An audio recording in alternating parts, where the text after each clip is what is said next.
Hello guys, कैसे हैं आप सब। Welcome to my YouTube channel. तो चलिए आज की वीडियो स्टार्ट करते हैं। आज हम सीखेंगे कुछ फंडामेंटल स्टेप्स। किसी भी स्टॉक्स को ख़रीदने के पहले उसके कुछ 8 से 10 फंडामेंटल स्टेप्स हैं जो हमें बिल्कुल भी ध्यान रखना चाहिए। जब भी आप किसी स्टॉक्स के बारे में रिसर्च करते हैं ना, तो इन 8 से 10 पॉइंट को आप कैलकुलेट करके अपने पास नोट्स करके रखें। ये सारे 8 से 10 पॉइंट आपके चेकलिस्ट में टिक होने चाहिए, तभी आप किसी स्टॉक्स में आगे इन्वेस्ट करना, और ये सारे पॉइंट को ध्यान में रखते हुए। तो चलिए स्टार्ट करते हैं। तो जब किसी भी स्टॉक्स के बारे में आपको कहीं से टिप मिलती है या कहीं से आप जानते हैं, खुद से पढ़ते हैं, गूगल से निकालते हैं, यूट्यूब वीडियो से देखते हैं ना, तो सबसे पहले चीज़ें ये होती है ना, उस कंपनी के बारे में आपको पढ़ना। पहला पॉइंट हमेशा ये होता है कि जो स्टॉक्स के बारे में आपको पता चला, अगर आप उसमें इन्वेस्ट करना चाहते हैं ना गाइस, तो सबसे पहले उस कंपनी के बारे में रिसर्च कीजिए, उस कंपनी के बारे में पढ़िए। गूगल पे जाइए, उस कंपनी का वेबसाइट ओपन कीजिए, वहाँ से उस कंपनी के बारे में पढ़िए। जितना से ज़्यादा आप नॉलेज निकाल सकते हो उस कंपनी के बारे में, वो जानने की कोशिश करिए। आप किसी और साइट पे भी जाके कंपनी के बारे में पढ़ सकते हैं।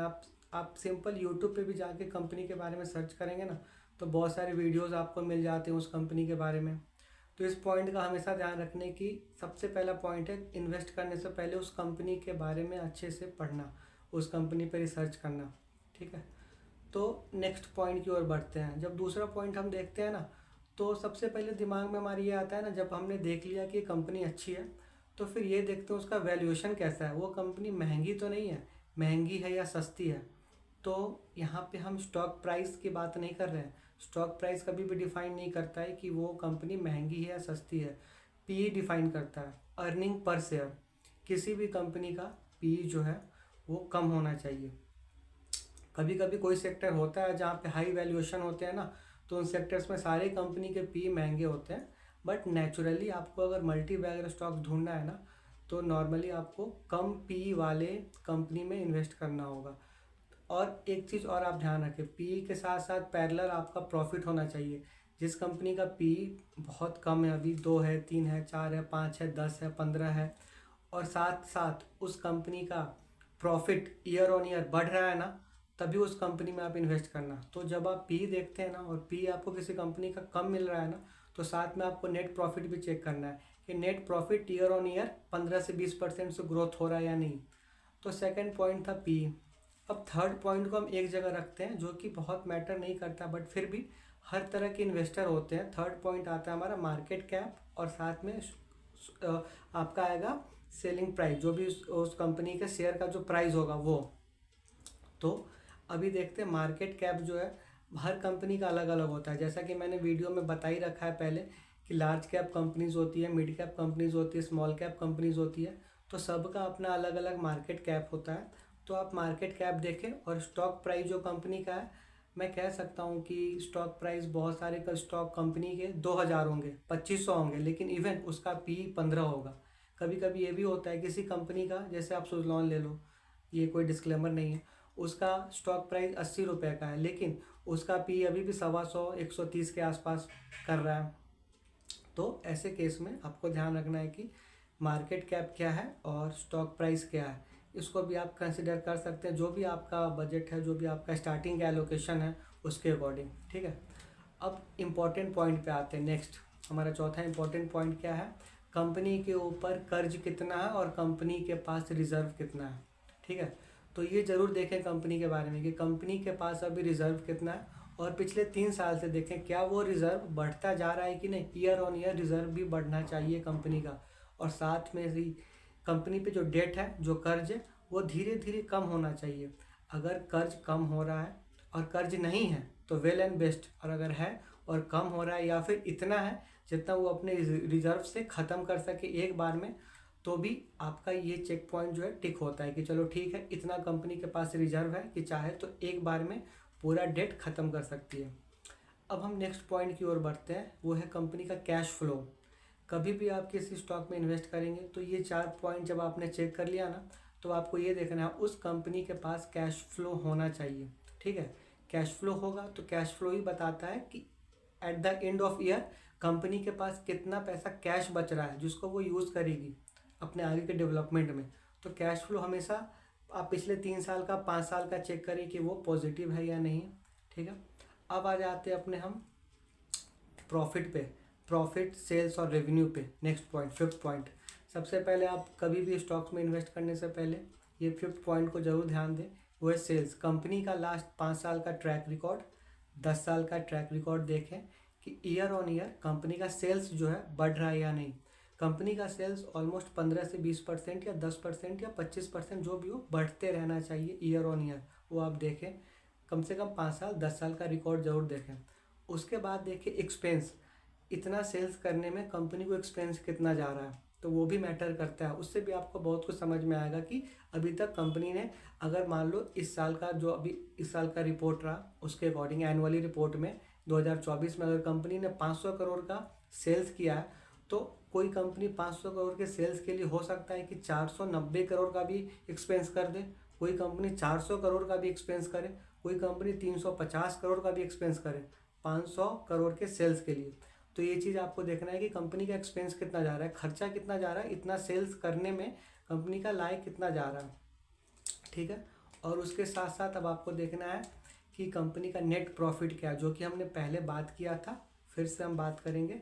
कंपनी का नेट प्रॉफिट क्या हो रहा है, जैसे हमने सेल्स देख लिया, एक्सपेंस देख लिया, उसके अकॉर्डिंग जब जहाँ पे ऑपरेटिंग प्रॉफिट मार्जिन निकाल के, टैक्स निकाल के, सब कुछ निकालने के बाद जो है हमारा एनपीए आता है, नेट प्रॉफिट आता है, ठीक है।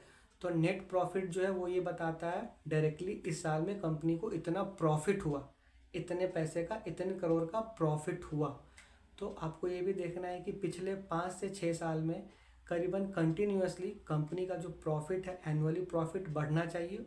साथ में आपको क्वार्टरली भी चेक करना है, क्वार्टरली हर क्वार्टर का रिपोर्ट चेक करना है कि इस लास्ट क्वार्टर में कंपनी का नेट प्रॉफिट क्या था, क्या इस क्वार्टर में नेट प्रॉफिट बढ़ा है या नहीं बढ़ा है, या फिर आप एनुअली चेक करोगे। मान लो अभी जून के क्वार्टर से लेकर लास्ट ईयर जून के क्वार्टर में चेक करोगे कि लास्ट ईयर जून के क्वार्टर में क्या एनपीए था, नेट प्रॉफिट, और अभी क्या इसका नेट प्रॉफिट है इस कंपनी का, ठीक है।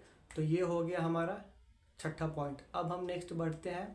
कोई भी स्टॉक जब हम खरीदते हैं ना, तो एक चीज़ का जरूर ध्यान रखते हैं कि उस स्टॉक्स के अंदर प्रमोटर कितने हैं। प्रमोटर मीन्स वो लोग जो कंपनी को चलाते हैं, जिनके पास कंपनी का खुद का स्टेक है, जो कंपनी के हिस्सेदार हैं, जिन्होंने कंपनी की शुरुआत की, वो लोग होते हैं प्रमोटर्स। तो आप हमेशा ध्यान रखें, एटलीस्ट किसी भी कंपनी में 60% 50% मिनिमम प्रमोटर्स है ना, और कंटिन्यूसली है बहुत सारे। अगर 4 से 5 साल से कंटिन्यूसली हर क्वार्टर में प्रोमोटर बने हुए हैं ना, कम से कम 50 to 60%, 70% है, 75% है तो बेस्ट है। इतना भी है, 50% भी है, और उससे कम भी है तो चलेगा, बट तब ये क्राइटेरिया आता है कि एफआई और डीआई होने चाहिए। अगर सिर्फ 50% या 40% प्रमोटर है और उसके बाद टोटल हिस्सेदारी पब्लिक की है, तो वो सही नहीं है। जहाँ पे 50% के ऊपर प्रमोटर है और साथ में एफआई और डीआई, ये क्या होते हैं, फॉरेन इन्वेस्टर और डोमेस्टिक इन्वेस्टर, इनका भी रोल होना चाहिए किसी भी कंपनी में। आप देखो, फॉर एग्जांपल मैं बताता हूँ, किसी कंपनी में अगर मान लो 50% प्रमोटर है, ठीक है, 30% एफआईआई और डीआईआई है, 50 और 30 कितना होगा, 80%, और 20% पब्लिक है, तो बहुत ही अच्छा सिनारियो है। उसके जो बजट है, उसका जो स्टॉक्स एलोकेशन है, जिनके जिनके पास स्टॉक्स है, वो बहुत अच्छा है। ये फंडामेंटली स्ट्रांग हुआ यहाँ पे इसका शेयर होल्डिंग पैटर्न। तो ऐसे शेयर होल्डिंग पैटर्न में आप जा सकते हो। अब एक और एग्जांपल देता हूँ, कहीं पे अगर मान लो आप 40% प्रमोटर है, ठीक है, और 60% पब्लिक है, F I I D I है नहीं, कहीं पे 30% प्रमोटर है, 70% पब्लिक है, एफ आई आई और डी आई है नहीं, तो आप मोस्ट ऑफ द टाइम ऐसे कंपनीज को अवॉइड करना जब तक कि उस कंपनी का कुछ स्ट्रॉन्ग आपको फंडामेंटल ना मिला हो, ठीक है। तो ये था शेयर होल्डिंग पैटर्न। तो ये कुछ 10 पॉइंट के अप्रॉक्स जितने भी मैंने बताए, ये इंपॉर्टेंट पॉइंट है। कभी भी किसी स्टॉक्स में इन्वेस्ट करने से पहले ये सारा पॉइंट आप चेक कर लेना। ये सारा पॉइंट 1 बाय 1 आप कहीं पे नोट करके रखो। सारा पॉइंट आपको स्क्रीनर पे मिल जाएगा। आप सिंपल गूगल पे जाके अगर सर्च करोगे ना screener.com, तो स्क्रीनर आपके लिए अवेलेबल है फ्री ऑफ कॉस्ट। उस पर आप जाके कंपनी का नाम सर्च करना, वो पूरा लिस्ट आ जाएगा। उसमें मार्केट कैप से लेके सेलिंग प्राइस, जो भी शेयर का प्राइस है, उससे लेके आपका पी से लेके ROE ROC से लेके क्वार्टरली रिजल्ट से लेके एनुअली रिजल्ट से लेके cash flow statement, share holding pattern, company के ऊपर कितना रिजर्व है, कंपनी के पास कितना डेट, A to Z चीज़ वहाँ पे आपको स्क्रीनर पे मिल जाती है। मैं बता रहा हूँ बिगनर्स के लिए जिनको अभी कुछ आइडिया नहीं है स्टॉक मार्केट का। तो ये सारा चीज़ आप देख सकते हो वहाँ से, और ये सारा पॉइंट आपका परफेक्ट बैठता है ना, उसके बाद नेक्स्ट स्टेप ले और ऐसे ऐसे करके कंपनियां सर्च करें, 10 कंपनियां सर्च करें और ये सारे पॉइंट चेकलिस्ट में ऐड करें। सारे पॉइंट टिक लगने के बाद उन स्टॉक को अपने वॉच लिस्ट में ऐड करें और तब आगे रिसर्च करें फर्दर कि किस स्टॉक में मुझे इन्वेस्ट करना है। तो मुझे लगता है कि आपको वीडियो कुछ समझ में आया होगा। तो गाइस प्लीज़ लाइक्स कीजिए और सब्सक्राइब कीजिए। मैं ऐसे ही आगे और भी यूज़फुल वीडियोज़ लाता करूँगा आपके लिए। So thank you so much. मिलते हैं नेक्स्ट वीडियो में, तब तक के लिए टेक केयर, बाय।